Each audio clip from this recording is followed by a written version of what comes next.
Man hat bestimmt schon mal davon gehört, dass chronische Krankheiten und Übergewicht auf dem Vormarsch sind, und zwar besonders im Alter. Als Hauptgründe hierfür sieht man aktuell einen ungesunden Lebensstil, das heißt zu viel Rauchen und Alkohol, Übergewicht, erhöhte Cholesterinwerte und Bluthochdruck. Vor allem aber auch zu viel und falsches Essen sowie zu wenig Bewegung. In der Folge nimmt die Muskelmasse dann beständig ab und man wird schwächer und krankheitsanfälliger. Der Schweizer Arzt Charles Huster ist eigentlich ein gutes Beispiel dafür, dass es auch anders geht. Erst mit 63 begann er mit Rudern, mit 85 mit Bodybuilding, mit 95 mit dem Sprinten und er gewann dabei mehrere Goldmedaillen. Im Jahr 2017 verstarb er im Alter von 97 Jahren, war bis dahin aber bei guter Gesundheit.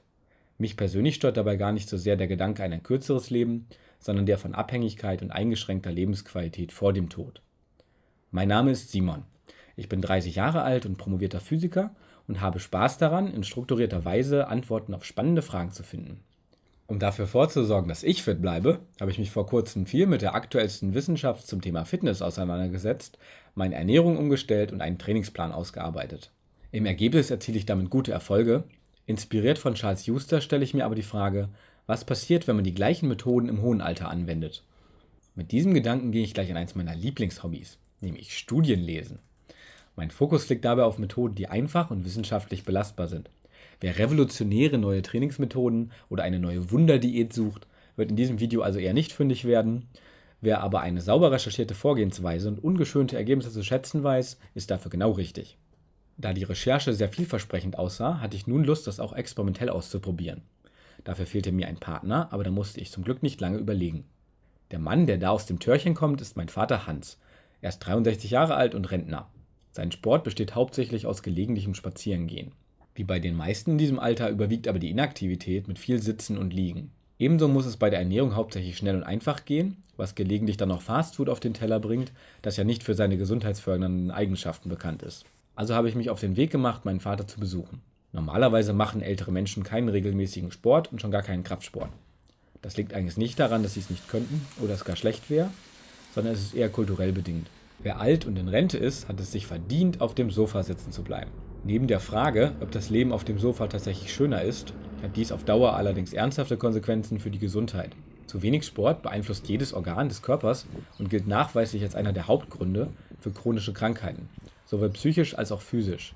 Wobei die bekannteren wie Herz-Kreislauf-Krankheiten, Diabetes, Übergewicht, Krebs und Depression nur einen Teil ausmachen. Als ich also ankam, erklärte ich meine Idee, einen Sport- und Ernährungsplan aufzustellen und das erstmal für eine begrenzte Zeit durchzuziehen. Mein Vater war sofort an Bord. Außerdem beschlossen wir, das Ganze filmisch zu begleiten, was uns nicht nur Spaß macht, sondern auch eine zusätzliche Motivation zum Durchhalten liefert. Ich bin jedenfalls sehr gespannt, was dabei herauskommt und wünsche viel Spaß mit Fit über 60, ein 10-Wochen-Experiment.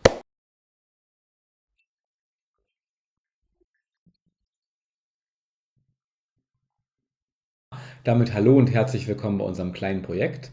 Ich möchte noch einmal kurz erklären, worum es uns geht. Unser Ziel war es, in einer wissenschaftlich motivierten Herangehensweise ein Projekt zur Fitness im Alter zu entwickeln und das dann auch in einem Experiment zu testen. Da sich die wissenschaftliche Sicht der Dinge natürlich ständig weiterentwickelt, sind die hier gegebenen Informationen jetzt keine ultimative Wahrheit, sondern eher eine Richtlinie. Ich habe mich aber bemüht, möglichst robuste Studien zu finden und gehe daher davon aus, dass für die meisten gute Erfolge bei vertretbarem Aufwand zu erwarten sind. Eine wichtige Anmerkung vorab. Ich habe mir sehr viel Mühe gegeben, dass die vorliegenden Informationen korrekt sind. Ich bin aber Wissenschaftler und kein Arzt. Das heißt, alle Angaben sind ohne Gewähr. Es wird keine Haftung für die Richtigkeit übernommen. Und wer seine Ernährung umstellen und ein Sportprogramm beginnen möchte, der sollte im Zweifel lieber seinen Arzt konsultieren. Außerdem bekommen wir hierfür keinerlei Geld. Das heißt, es gibt keine Produktwerbung, kein Sponsoring oder ähnliches. Während ich spreche, werde ich die relevanten Referenzen hier unten einblenden. Die Links findet man dann in der Videobeschreibung. Und neben direkten Studien sind viele der Referenzen auch selber wieder wissenschaftliche Artikel, die Studien zusammenfassen. Außerdem wird es ein Konzeptpapier zum Download geben, das die Herangehensweise von uns etwas genauer ausführt, als das jetzt hier im Video möglich ist. Unser Programm geht über 10 Wochen. Den Fitnessstand bestimmen wir am Start, in der Mitte und am Ende mit einem Fitnesstest. Zusätzlich schauen wir aufs Aussehen, nehmen Blutdruck, Puls, Gewicht und Körperfettgehalt auf und lassen am Anfang und Ende ein Blutbild anfertigen. Unser Ziel ist eine deutlich verbesserte Fitness und Gesundheit bei etwas niedrigerem Gewicht. Das Video ist in 2 Teile gestaffelt. In diesem ersten Teil besprechen wir die Motivation und die Grundlagen sowie das Sportprogramm, verfolgen die erste Hälfte des Experiments und werfen einen Blick darauf, was man innerhalb von 5 Wochen erreichen kann. Im zweiten Teil beschäftigen wir uns zuerst mit der wichtigen Frage der passenden Ernährung, bevor wir uns den Sport der zweiten Hälfte anschauen und am Ende die Entwicklung über die 10 Wochen analysieren. Damit starten wir ohne Verzögerung gleich mit dem ersten Punkt, der Motivation und den Grundlagen. In der Einleitung hatte ich es bereits erwähnt, ältere Leute machen normalerweise keinen Sport, was dann drastische Auswirkungen auf die Gesundheit hat und die Chance für zahlreiche, insbesondere chronische Krankheiten erhöht. Diese Inaktivität, eine meistens zu proteinarme Ernährung und aufkommende hormonelle Resistenzen sorgen im Alter dann für den sogenannten altersbedingten Muskelschwund. Dieser Muskelschwund sorgt dafür, dass die Wahrscheinlichkeit drastisch ansteigt, dass man im hohen Alter dann nicht mehr für sich selber sorgen kann, sowie auch die allgemeine Sterblichkeit ist deutlich höher und auch die Chance auf Stürze mit schweren Folgen, das heißt zum Beispiel Knochenbrüchen. Während Kraftsport dem gut entgegenwirkt, scheint Ausdauersport in dieser Hinsicht übrigens nicht besonders effektiv zu sein. Um unabhängig zu bleiben, ist für uns daher sinnvoll, auch im hohen Alter Sport zu treiben, und zwar Kraftsport zum Muskelaufbau, ergänzt mit Ausdauersport, welcher dann die Verbesserung im Herz-Kreislauf-System und im Stoffwechsel komplementiert. Die wichtige Frage ist jetzt aber, wie effektiv ist Sport im hohen Alter überhaupt noch? Beziehungsweise, wenn man vorher jetzt wenig Sport gemacht hat, hat es dann überhaupt noch einen Sinn anzufangen? Als Positivbeispiel habe ich jetzt Charles Huster genannt, welcher erst in hohem Alter mit dem Sport begonnen hat und damit große Erfolge erzielte. Da nicht viele über 90-jährige Bodybuilding betreiben, ist es übrigens äußerst unwahrscheinlich, dass Charles Huster jetzt ein genetisches Sondertalent war, sondern es ist eher wahrscheinlich, dass er eher so dem Durchschnittsmenschen entsprach. Und das ist für uns ja ein äußerst positives Signal. Dabei spielt Genetik im Vergleich verschiedener Menschen durchaus eine wichtige Rolle für den Trainingserfolg. Wenn es aber um die eigene Gesundheit geht und den Erhalt der eigenen Unabhängigkeit, dann ist ja eigentlich nur die persönliche Verbesserung entscheidend und nicht der Vergleich mit anderen. Eine große Metastudie von 2011 kommt zu dem Schluss, dass Krafttraining 3 bis 4 Mal in der Woche bei über 60-Jährigen immer noch sehr effektiv ist, um Muskeln aufzubauen und die motorischen Funktionen zu verbessern. Krafttraining funktioniert also auch im hohen Alter. Dann ist für uns die nächste logische Frage, was sind die wichtigsten Erfolgsfaktoren, damit das Training erfolgreich ist? Das heißt, damit man Muskeln aufbaut und Fett abbauen kann. Zeitschriften und Anbieter von Fitnessprogrammen preisen ja regelmäßig völlig neue Methoden an, als ob es gerade einen bahnbrechenden Durchbruch gegeben hätte in den Erkenntnissen. Aber trotz allem Trubel gibt es keine Herangehensweise, die bei einer größeren Gruppe von Menschen nachweislich durchschlagend besser wäre, als wenn man ganz konventionelles Krafttraining ein paar Mal die Woche macht und das mit einer korrekt abgestimmten Ernährung kombiniert. Die wichtigsten Erfolgsfaktoren, die man dann hat, sind eine ausreichende Trainingsintensität und Häufigkeit auf der Sportseite sowie eine passende Kalorien- und Proteinaufnahme auf der Ernährungsseite. Details wie die exakten Übungen, die man macht, wann man isst, auf wie viele Mahlzeiten man die Kalorien verteilt und solche Sachen, die spielen eigentlich gegenüber dem Einhalten dieser grundsätzlichen Grundlagen außerhalb des Profisports keine Rolle. Deshalb sind ausbleibende Erfolge beim Muskelaufbau oder Fettabbau in der Regel eigentlich auf Probleme bei diesen Grundlagen zurückzuführen. Damit unser Experiment also Erfolg hat, brauchen wir ein ausreichend intensives Kraftsportprogramm, das regelmäßig durchgeführt wird und dann eine korrekt darauf abgestimmte Ernährung. Damit kommen wir auch schon zum zweiten Punkt, dem Sportprogramm. Da unser Ziel ist, fit im Alltag zu sein, macht es Sinn, ein Programm zu wählen, das den ganzen Körper relativ gleichmäßig trainiert, als dass man sich jetzt auf bestimmte Muskelgruppen konzentrieren würde. Wir haben uns daher für Übungen mit dem eigenen Körpergewicht entschieden. Das heißt Übungen, die man größtenteils ohne Geräte durchführen kann. Warum haben wir das gemacht? Es ist so, die Übungen können zu Hause durchgeführt werden und dadurch entfällt dann der Aufwand, dass man zum Beispiel zu einem Fitnessstudio oder zum Sportverein fahren muss. Das ist günstiger, man hat keinen Mitgliedsbeitrag und lässt sich dadurch aber auch vor allem wesentlich leichter in den Tag integrieren. Insbesondere, wenn am Tag jetzt mal was nicht so läuft, wie man das geplant hat. Und diese Flexibilität ist meiner Meinung nach entscheidend, dass man dann auch langfristigen Erfolg hat, weil um dauerhaft gesünder zu sein, ist es halt wichtig, dass man auch dauerhaft dran bleibt. Und wenn man oft ist es dann so, man hört mit dem Sport dann auf, wenn man die eigene antrainierte Gewohnheit dann nicht mehr durchführen kann. Zum Beispiel, man ist gerade in einer anderen Stadt, muss sich um irgendwen kümmern oder man kann draußen nicht Sport machen, weil gerade Winter ist. Wir setzen hier auf Fit ohne Geräte von Mark Lauren, das 2010 erschienen ist. Der Grund ist schlicht und einfach, dass wir das Buch bereits besaßen und ich daher bereits Erfahrung mit dem Programm hatte. Ich gehe davon aus, es gibt andere Programme, die mehrmals die Woche für kurze Zeit durchgeführt werden, auch den ganzen Körper trainieren und ähnlich gut funktionieren. Positiv anzumerken ist allerdings, dass das Programm nicht nur aus Krafttraining besteht, sondern darüber hinaus wichtige Komponenten zur Ausdauer, Balance und Koordinationsverbesserung beinhaltet. Das Buch stellt verschiedene Körperübungen vor und bietet für jede Übung Varianten, mit denen man den Schwierigkeitsgrad auf sich anpassen kann. Wichtig ist auch, dass es bereits Trainingspläne gibt. Wir halten uns an den einfachsten, das sogenannte Basisprogramm. Jedes Programm geht über 10 Wochen und beginnt mit 30 Minuten Sport an 4 Tagen der Woche. 3 Tage sind also frei. In den letzten 4 Wochen kommt dann ein 5. Sporttag dazu.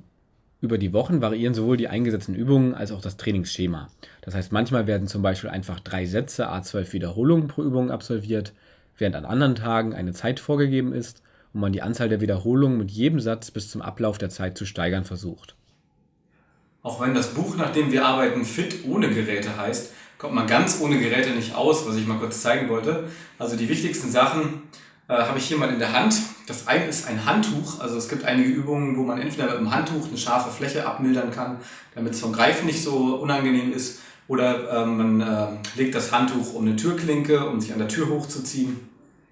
Also ein Handtuch, denke ich, hat jeder zu Hause, da wird wohl keine Anschaffung nötig sein. Das zweite, was ich immer zeigen wollte, was wir extrem nützlich fanden, ist so eine Anti-Rutschmatte fürs Bad. Die gibt es im Baumarkt, kostet so 6 oder 8 Euro, weil es einige Übungen gibt, wo man zum Beispiel erhöhte Liegestütze macht, wo man sich nach vorne lehnt und auf vielen Böden, insbesondere jetzt auch hier, wo es Parkettboden ist, da rutscht man dann schnell mal weg. Und da ist so eine Rutschmatte definitiv bei einigen der Übungen sehr hilfreich, dass man das Gleichgewicht nicht verliert und die dann auch sicher durchführen kann. Also die beiden Sachen sollte man auf jeden Fall da haben. Nachdem ich jetzt erklärt habe, worum es uns im Experiment geht und wie der Sport so abläuft, kommen wir zur wahrscheinlich wichtigsten Komponente für ein erfolgreiches Trainingsprogramm, nämlich dem Trainierenden. Damit ihr den ein bisschen kennenlernt, habe ich mit meinem Vater mal ein kleines Interview durchgeführt und das seht ihr jetzt. Also ich habe in den letzten Jahren schon gemerkt, dass meine körperliche Verfassung so schleichend abnimmt.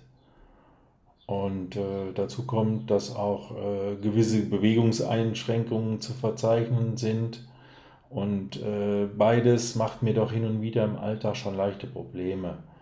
So dass ich jetzt die Chance sehe, hier wieder eine Verbesserung, was sowohl die Fitness als auch die Beweglichkeit angeht, zu erreichen.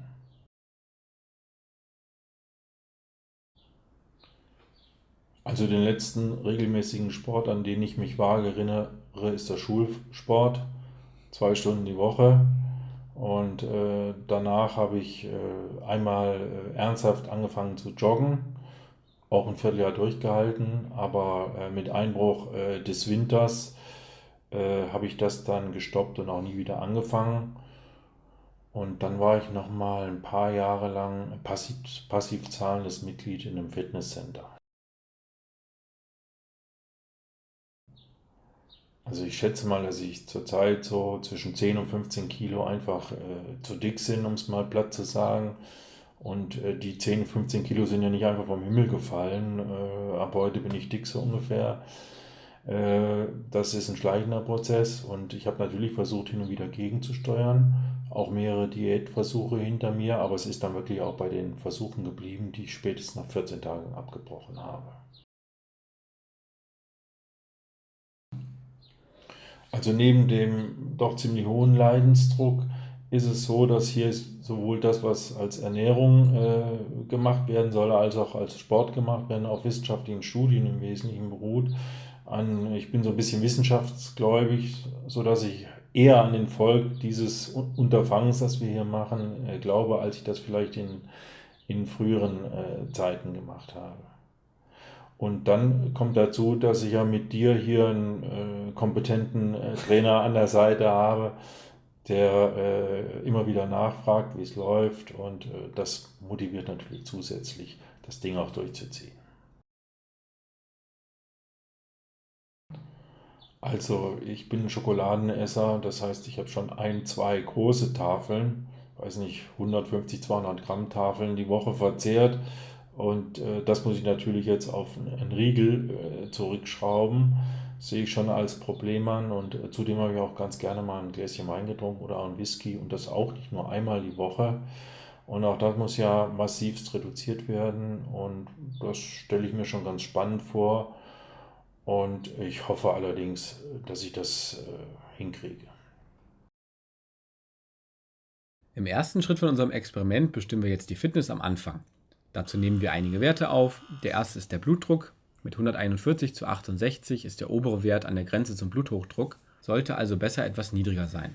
Das Ausgangsgewicht liegt bei etwa 91 Kilogramm. Bei einer Größe von 1,80 entspricht das einem BMI von 28. Werte über 25 stehen bei Untrainierten für Übergewicht, über 30 spricht man dann von Fettleibigkeit. Das Körperfett bestimmen wir mit 2 Methoden. Die einfachste Methode ist die Verwendung der sogenannten Navy-Formeln. Männer messen dafür den Bauchumfang auf Höhe des Bauchnabels und den Nacken an der schmalsten Stelle, das heißt unterhalb des Adamsapfels. Als Referenz habe ich die Formeln hier mal kurz angegeben. Eine andere gute und günstige Alternative ist die Bestimmung einer Kaliperzange, mit der man die Dicke von Fettfalten messen kann. Das heißt, wie man hier sieht, man zieht einfach eine Fettfalte raus und kann an der Skala ablesen, wie dick sie ist. Das macht man an verschiedenen Stellen des Körpers. Eine gute Anleitung dazu gibt es im unten angegebenen Link. Verschiedene Messmethoden ergeben in der Regel auch verschiedene Zahlen. Wichtiger als die absoluten Zahlen ist aber, dass der Wert sinkt. Selbst wenn man die perfekte Zahl hätte, so sehen unterschiedliche Menschen beim gleichen Körperfettgehalt sowieso unterschiedlich aus und fühlen sich auch unterschiedlich. Als Messergebnisse bekommen wir 26,8% mit der Navy-Formel und 28,4% mit dem Kaliper. Den Bluttest habe ich schon erwähnt, der ist vor allem am Ende des Experiments von Bedeutung, wenn wir dann die Blutwerte vergleichen können. Nach einer kleinen Aufwärmübung beginnen wir mit dem Fitnesstest, der die körperliche Leistung bestimmen soll. Das heißt die Kraftausdauer, Körperspannung und Körperkontrolle. In der ersten Übung halten wir die obere Liegestützposition und messen die Zeit, um die Körperspannung zu testen. Hier starten wir bei 15 Sekunden. Die Übung für die Kraftausdauer sehen wir hier im Zeitraffer. Das sind Liegestütze auf den Knien und wir starten bei 12 Wiederholungen. Um die Balance und Körperkontrolle zu testen, verwenden wir Ausfallschritte nach hinten. Die sind koordinativ relativ anspruchsvoll und wie wir hier sehen, wird die Übung am Anfang etwas instabil durchgeführt und ist auch ausdauertechnisch sehr anstrengend.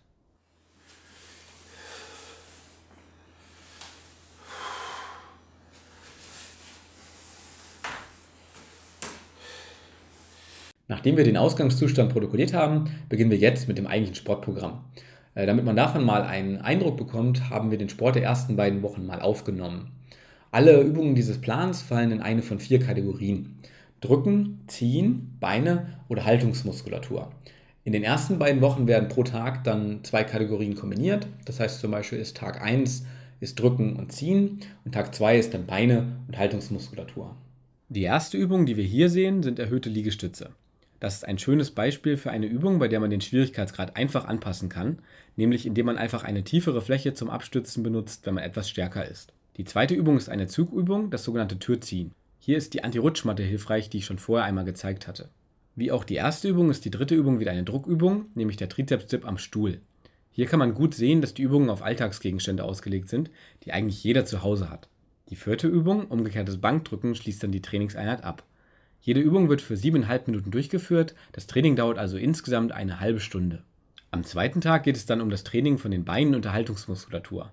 Hier sehen wir den Ausfallschritt nach hinten, den wir im Fitnesstest schon drin hatten. Die nächste Übung, rumänisches Kreuzheben, trainiert hervorragend die Balance und Körperkontrolle.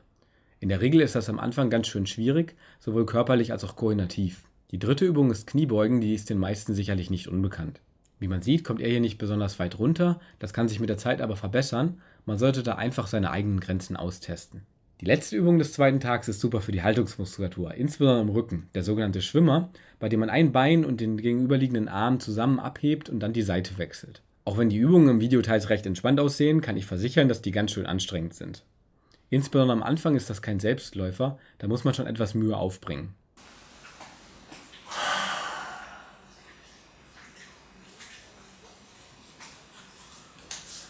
Okay. So, hallo. Heute filmen wir mal von unterwegs. Man soll sich ja auch in den sportfreien Tagen ein bisschen bewegen. Also haben wir mal eine kleine Wanderung gemacht und filmen heute dann mit dem Handy. Es sind jetzt 4 Wochen rum.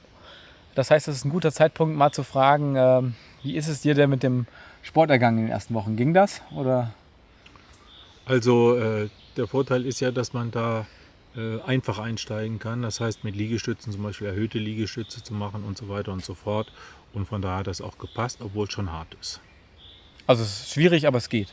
schwierig, aber es geht auf jeden Fall, weil man eben das seinen persönlichen Fähigkeiten anpassen kann. Mir hast du gesagt, die Lust auf Bewegung nimmt zu? Oder? Ja, also das ist ganz erstaunlich, dass ich gerade an den Tagen, wo ich keinen Sport habe, eine wahnsinnige Lust drauf habe, mich zu bewegen. Da habe ich mir dann schon mal mein altes Fahrrad geschnappt oder bin wie heute eben mal ein bisschen spazieren gelaufen und habe richtig Lust danach. Das ist schon ganz, ganz erstaunlich. Okay. Also das klingt ja erstmal sehr positiv. Was wäre so dein Fazit? Also mein Fazit ist, dass man dieses Programm sowohl von der Ernährung als auch vom Sport her seinen individuellen Bedürfnissen bzw. Fähigkeiten anpassen kann. Und von daher passt das alles sehr gut. Das heißt, du bist zuversichtlich, dass wir jetzt so weitermachen können wie bisher größtenteils? Auf jeden Fall. Ja. Ich hoffe sogar, dass ich das Sportprogramm noch weiter intensivieren kann. Also die Übungen schwieriger machen kann. Okay.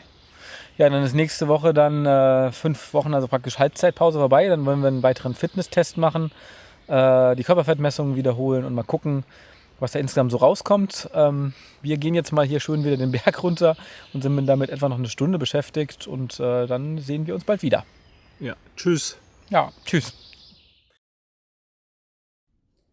Wir sind jetzt am Ende der 5. Woche, das heißt genau in der Halbzeitpause und haben den Fitnesstest wiederholt. Und ich würde sagen, wir gucken uns einfach mal an, was da jetzt bei rausgekommen ist. Hier sehen wir die erste Übung, das ist Liegestützposition halten. Ich friere das Bild hier mal sofort ein, dann kann man sehen, die Haltung ist deutlich besser geworden, der Körper ist deutlich gerader. Das spricht dafür, dass die Haltungsmuskulatur gestärkt wurde und ist an sich schon eine gute Sache. Wenn ich jetzt im Zeitraffer fortfahre, sehen wir, nach 15 Sekunden war am Anfang Schluss, jetzt kommen wir deutlich über die Minute. Ich würde sagen, das ist ein hervorragendes Ergebnis, 1 Minute 14. Die nächste Übung waren Knieliegestütze und auch da haben wir eine Steigerung zu verzeichnen und zwar um 25% von 12 auf 15 Wiederholungen. Sehr interessant fällt auch der Vergleich der Balanceübung aus. Wie man hier sieht, ist die jetzt deutlich schneller, vor allem aber deutlich stabiler. Auch hier sehen wir, dass sich die Haltungsmuskulatur und das Körpergefühl anscheinend stark verbessert haben. Und auch wenn man sich mal anhört, wie es mit der Anstrengung aussieht, dann ist da ein deutlicher Fortschritt zu erkennen. Also wie man insgesamt gesehen hat, das hat sich schon deutlich verbessert. Außerdem habe ich mir jetzt mal hier aufgeschrieben, was sich sonst an den Messwerten getan hat. Also wir haben, du hast 4 Kilogramm abgenommen, davon wahrscheinlich ca. 3 Kilogramm Fett, 6 cm Bauchumfang weniger, 2 cm Nackenumfang weniger. Je nach Körperfettmessungen, die wir gemacht haben, sind das so 2,5 bis 3,8% Körperfett. Also es wäre mindestens ein halbes Prozent Körperfett pro Woche. Der Ruhepuls ist um 5 Schläge abgesunken und der systolische Blutdruck ist auch deutlich niedriger. Wir haben jetzt 27 Punkte gemessen. Vermutlich war es am Anfang vielleicht ein bisschen aufgeregt oder so. Aber er ist auf jeden Fall deutlich zurückgegangen. Und damit liegen die Ergebnisse voll auf dem erwarteten Bereich. Aber du hast mir gesagt, das wäre ja schon erstaunlich und es sind ja auch deutliche Ergebnisse. Was ist denn dein Fazit jetzt zu den Ergebnissen, die wir sehen?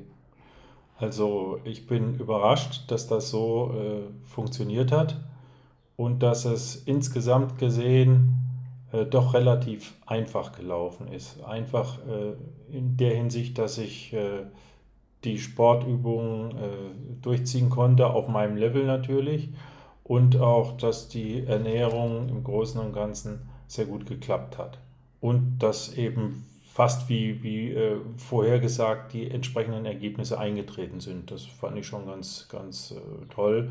Und wichtig ist auch, wenn man entsprechende Bilder sieht, dann ist das schon sehr eindrucksvoll. Okay, wenn Vorher-Nachher-Fotos okay, sozusagen. also du sagst jetzt Bilder, wir haben uns das ja gestern schon angeguckt. Also wir können uns hier den optischen Vergleich einmal angucken. So, und jetzt würde ich sagen, wenn man diese Bilder sieht, das ist ja schon relativ deutlich. Ist das jetzt, hättest du das so erwartet? Nein, hatte ich ja schon gesagt. Also ich habe es auf keinen Fall so erwartet. Ich habe es auch gar nicht so gemerkt. Wenn man sich jeden Tag sieht, dann fällt das nicht so auf. Aber es war schon, Aber so ist ja schon schon deutlich. sehr Das beeindruckend. ist schon eine deutliche Verbesserung. Wie ist es denn mit deinem Körpergefühl? So insgesamt. Also das Körpergefühl, sowohl im Hinblick auf Beweglichkeit als auch an Leistungsfähigkeit, hat sich deutlich verbessert.